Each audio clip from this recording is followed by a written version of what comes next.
자, 배터리가 나가가지고 그 뒷부분, 같이 샀을 뒷부분이 좀 이야기가 안 됐는데, 마지막으로 물류 부분 한번 볼게요. 주활동 부분에. 물류 같은 경우에는, 현대 글로비스라고, 특히 이제 현대차들, 완성차들을 갖다가 이렇게, 수출할 때 사용될 수 있는 물류회사거든요. 이 물류회사를 보유하고 있어요. 이런 물류회사 같은 경우 이제 최근에 이제 LG에서 분사가 돼서 LX 판토스라고 들어보셨나요? 과거에는 이제 범한 판토스라고 했는데, 그래서 이제 LG에서 생산하는 제품들을 갖다가 물류를 담당하고 있죠. 마찬가지로 현대 글로비스도 현대차를 비롯한 계열사들의 여러 가지 제품들을 물류에 이용할 수 있는 회사예요. 그러니까 자체적으로 물류회사를 갖고 있으니까 일종의 수직적 통합이 된 거죠. 그러다 보니까 원활하게 물류 활동을 할 수가 있다. 이렇게 정리해 주시면 될 것 같습니다. 자, 그래서 가치사슬 설명했고요. 그 다음에 이제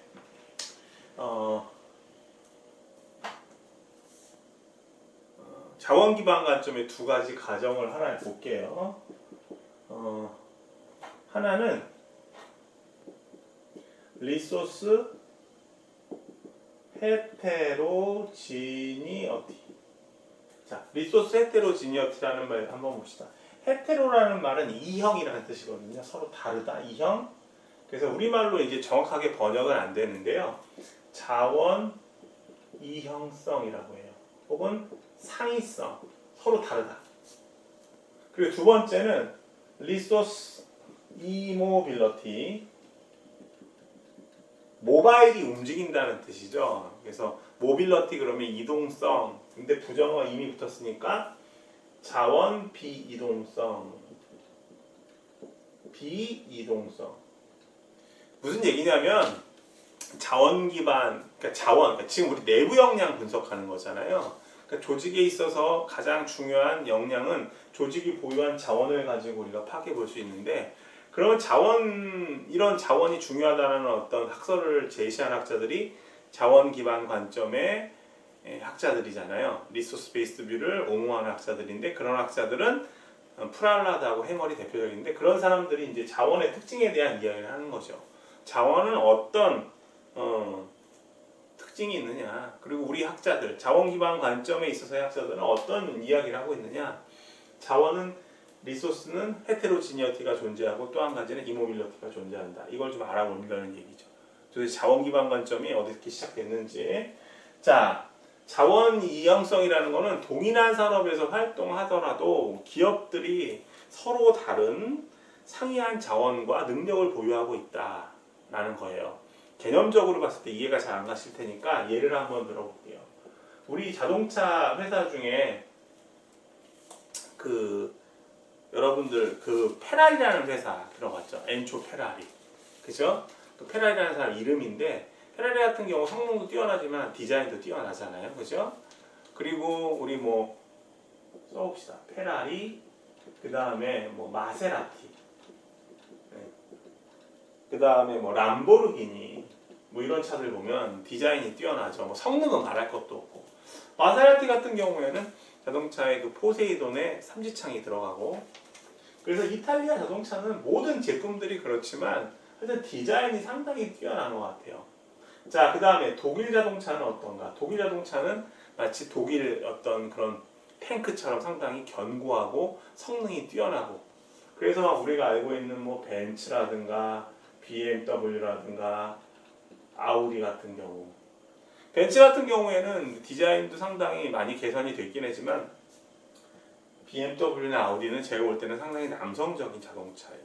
그러니까 자동차를 거의 머신이라고 할 정도로, 그죠?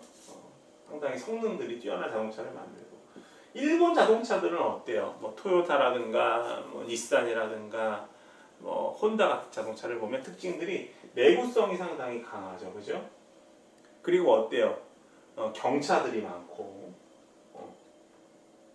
물론 토요타 같은 경우에는 나중에 렉서스라는 브랜드를 출시하기도 하지만 프리미엄 브랜드로. 그 다음에 미국 자동차 같은 경우에는 어떤 자동차들이 있나? 뭐 GM이라든가 크라이슬러, 포드 이런 자동차 회사들이 있는데 자동차들이 상당히 크죠. 미국 자동차 그러면 픽업 트럭 상당히 유명하잖아요. 그래서 배기량도 크고 자동차 크기가 크다. 뭐 이런 거.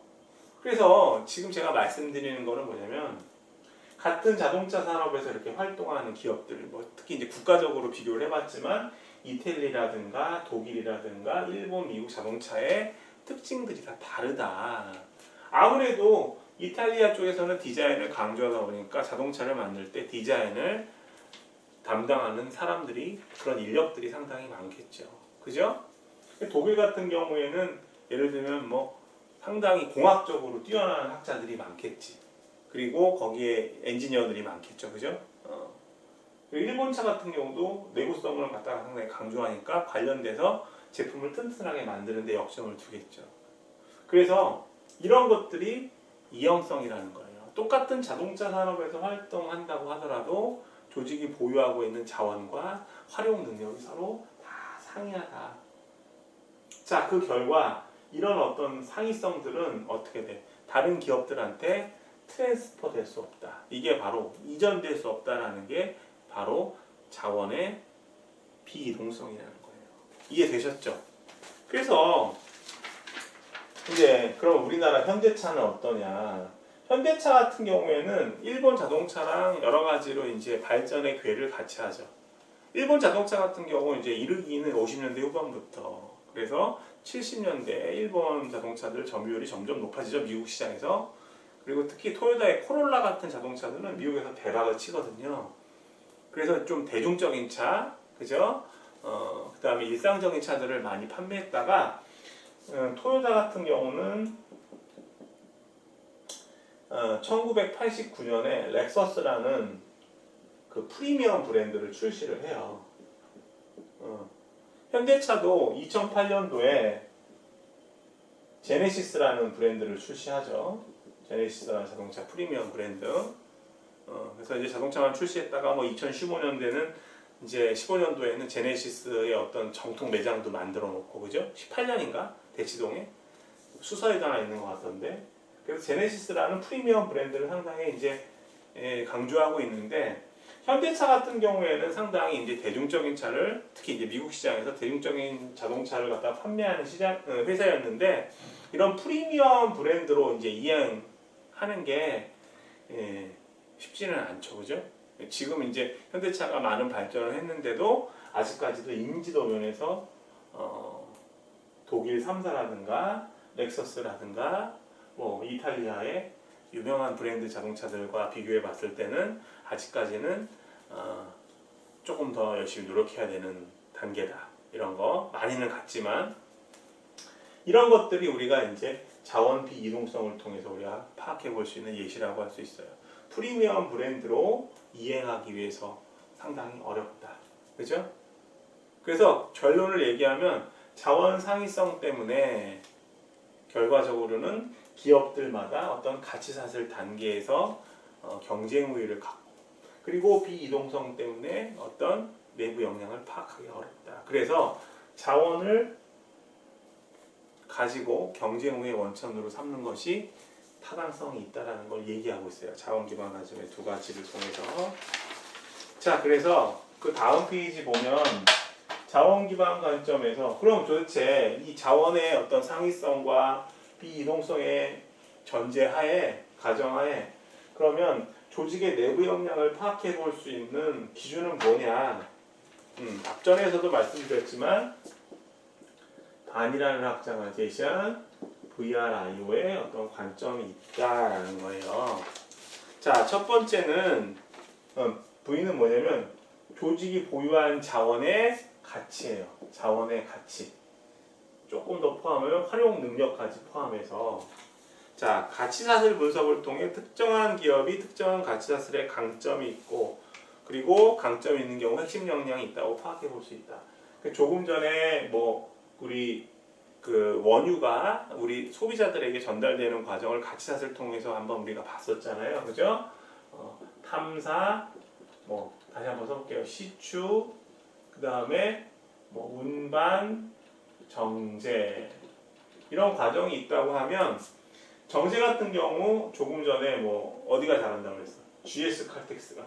그 다음에 운반 같은 경우에는 우르반이라는 러시아 회사가 잘한다고 했죠. 우르반은 제가 지어낸 이야기예요. 그냥 이런 회사는 없고. 그리고 뭐 탐사나 시추는 뭐 SK가 잘한다 그러면 각 단계 가치 사슬별로 가치가 있다. 그래서 사실 밸류라는 측면은 자원 기반 관점의 입장에 있는 학자들이 제시하는 조직의 내부 역량 분석 도구인데 밸류 체인의 영향을 받았다고 볼 수 있죠. 그죠? 그래서 밸류. 그래서 포터의 영향이 지대하다는 거예요. 포터는 지금도 뭐 최근 발표된 논문, 2010년대 이후에도 논문을 계속 발표를 하고 있어요. 나이가 이제 70이 넘었는데도 47년생인가 그럴걸요. 그 다음에 희소성 한번 볼게요. 자, 다수의 경쟁 기업이 어떤 자원을 보유하고 있다. 그리고 그것의 활용 능력을 가지고 있다라고 하면 희소성이 없어서 자원이 경쟁 우위의 원천이 될 수 없다. 이렇게 파악할 수 있는 거예요. 자, 예를 한번 들어볼게요. 그 미국의 케이블 방송 중에 ESPN이라고 있거든요. 스포츠 회사가 아니라 스포츠 중계를 하는 회사죠. 케이블 방송. 근데 ESPN이 특히 잘하는 그런 스포츠 방송이 이른바 X스포츠거든요.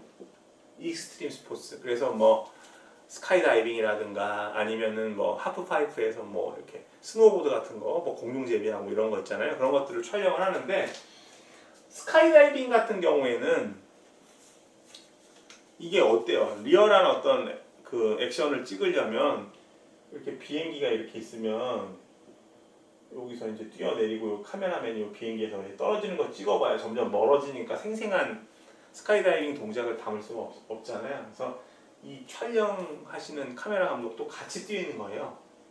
근데 이런 스카이다이빙을 같이 촬영할 수 있는 그런 촬영 기술을, 그러니까 이 카메라를 조작하시는 분이 스카이다이빙까지 하기는 상당히 어렵잖아요. 그런 능력을 가진 인력들을 보유하고 있다. 근데 ESPN 같이 그렇게 많은 기업들이, 많은 케이블 방송사들이, 스포츠 방송사들이 그런 인재들을 보유하고 있지 않다. 희소하다.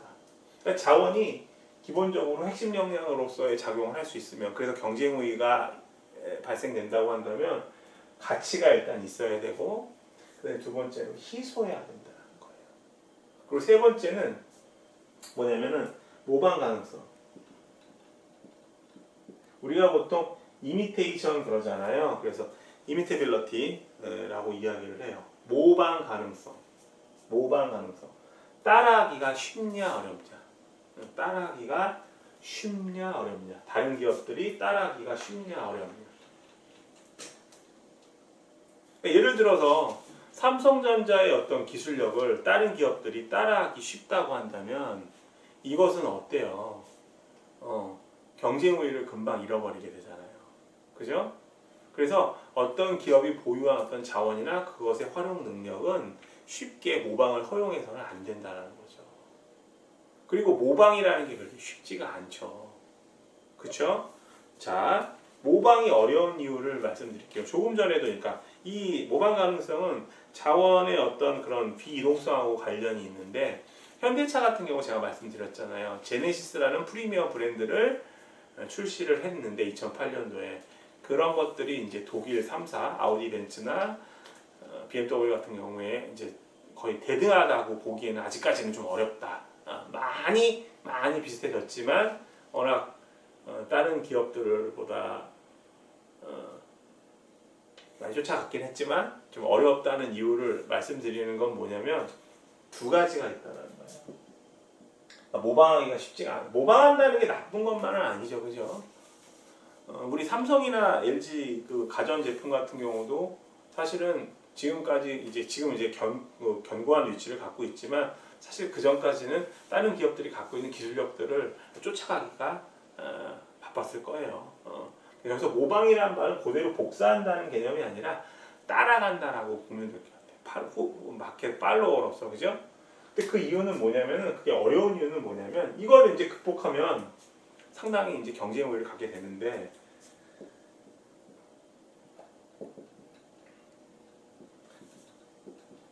모방이 어려운 이유는 독특한 유니크 히스토리컬 컨디션입니다. 그 기업의 고유한 어떤 역사적 상황, 고유의 역사적 상황.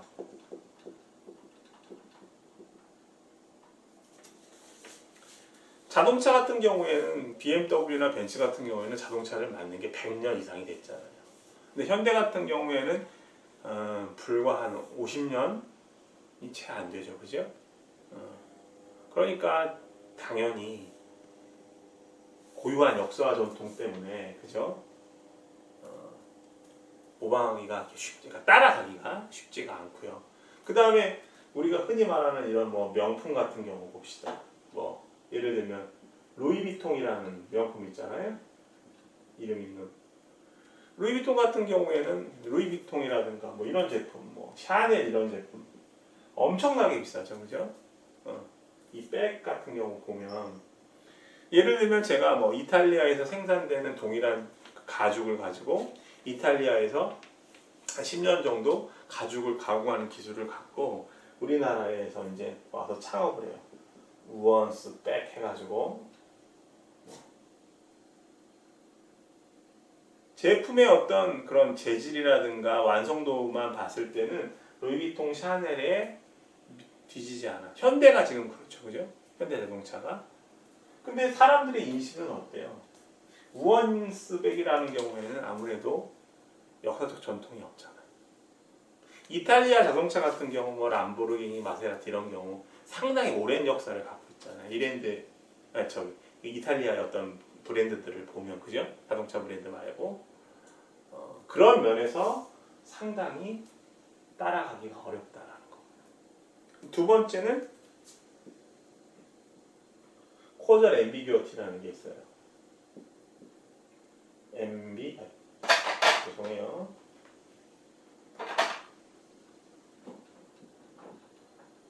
앰비규어티. 자꾸 스펠링이 틀려. 다시. 앰비규어티. 이게 모호성이라는 뜻이잖아요. 인과적 모호성. 인과적 모호성. 그러니까 원인과 결과가 애매한데도 상당히 그 기업이 고유한 능력을 갖고 있다. 핵심 역량을 갖고 있다. 뭐 예를 들면 이제 대표적인 회사가 이제 미라이 공업이라는 회사인데, 미라이 공업 같은 경우는 이제 일본 회사거든요. 미래공업, 우리말로 하면 이 회사 같은 경우에는 이제 전기 제품 만들어요. 뭐 콘센트라든가 그다음에 뭐 가스 같은 거 이렇게 차단하는 이런 제품 만드는 회사인데, 이 회사 같은 경우 퇴근 5시에 하고, 그죠? 그리고 뭐 임직원 같은 경우는 이제 뭐 과장이 된다 그러면은 어떤 인사고과를 반영하는 게 아니라 과장하고 싶은 사람 이름 적어서 선풍기에다 날리도록 시키거든요. 그래서 멀리 날라간 쪽 이름을 가진 사람을 과장을 시키고 막 괴짜 경영을 해요. 그리고 뭐 휴일수가 뭐 1년에 뭐 100일이 넘고, 그죠? 그래서 이른바 유토피아 경영이라고 하는데, 직원들이 편하게 상당히 기업 실적이 좋아요. 그래서 이 창업자가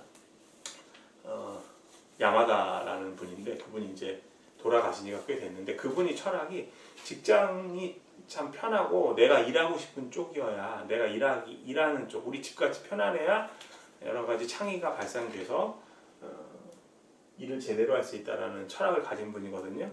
그래서 상당히 이제 괴짜 경영을 하고 있는데도 불구하고 상당히 실적이 좋다라는 게 인과적 모호성에 해당되는 거죠. 이런 어떤 두 가지 요소들 때문에 다른 기업이 어떤 핵심 역량이 있다라고 하면 그것을 따라가기가 상당히 어렵다는 거죠. 그래서 기업이 상당히 그런 어떤 내부 역량과 경쟁 우위를 갖고 있다라고 하는 것은 희소성이 낮고 모방 가능성도 희소성은 상당히 높고 모방 가능성은 낮게 되는 것이다라는 거죠. 자, 그다음에 마지막으로 이제 조직 지원이라는 거는 조직이 보유하고 있는 자원과 능력의 어떤 그런 가치성과 그다음에 희소성 그리고 모방 가능성이 낮아질 수 있도록 조직 차원에서 지원하는 활동을 얘기해요. 그래서 성과 관리도 상당히 잘 이루어져야 되고, 왜냐하면 구성원들이 일을 잘하고 거기에 대한 합당한 보상을 받아야 구성원들의 모래리 사기가 증가할 테니까요. 그리고 동기부여도 상당히 중요하고, 그리고 조직 내에 발생한 여러 가지 갈등 구조도 없어야 되고, 이런 것들이 상당히 조합이 됐을 때 불이호가 달성돼서 다른 기업을 능가할 수 있는 어떤 역량을 갖게 된다라고 보시면 되고요. 16페이지 같은 경우에는 그런 불이호 분석의 예시가 돼요. 요건 여러분들이 보시는 게 좋고요. 제가 좀 첨예하게 좀 첨언을 한다면, 요거는 이제 어떤 기업을 불이호 분석을 한 거냐면, 스파 브랜드라고 해서 뭐 이미 잘 알고 있는, 여러분들이 잘 알고 있는 유니클로 같은 회사들 있잖아요, 그죠? 유니클로나 자라 이런 패스트 패션 브랜드의 자원과 능력에 있어서의 여러 가지 역량들을 점검해 본 거예요. 그래서 브랜드 면에서, 인사 관리 면에서, 그죠? 그다음에 내부 구성원 간의 협력, 그다음에 디자인, 생산, 배송, 물류, 마케팅, 그리고 다른 기업과 비교하는 전략적 어떤 벤치마킹 결과, 그리고 밸류, 레러티, 이머테빌러티, 오르거니제이션을 각각 하이, 미들, 로우로 분류를 해서 비교를 해본 거죠. 그죠? 그래서 가치성을 보니까 가치샷을 분석을 통해서 스파 브랜드는 IT 기반 시설 물류 유통에서 상대적 우위를 점하고 있다. 그리고 희소성을 봤을 때는 수평적 조직 문화가 있다. 조직 지원은 유연한 조직 문화를 가지고 있다. 뭐 이런 내용들이 있네요. 그래서 실제로 이 내부 분석을 해보는 것이 상당히 중요하고, 이게 어떤 경영에서 얘기하는 응용적인 측면이라는 거죠. 자, 이걸로 이제 모든 진도는 마쳤고요. 사실 오늘 이 강의를 후반에서 촬영을 상당히 여러 번 했어요. 카메라가 좀 고장이 나오기도 하고 여러 가지 문제가 생겨서, 그래서 내용이 조금 연결이 좀 어색하게 이루어지는 경우는 있을 텐데, 그런 부분 좀 양해해 주시고요. 공부하시느라고 그동안 수고 상당히 많이 하셨습니다. 자, 질문 있으시면 질문하시고 열심히 앞으로 공부하시기 바래요. 그리고 다른 수업을 통해서 또 만나기를 바라봅니다. 자, 수고하셨어요.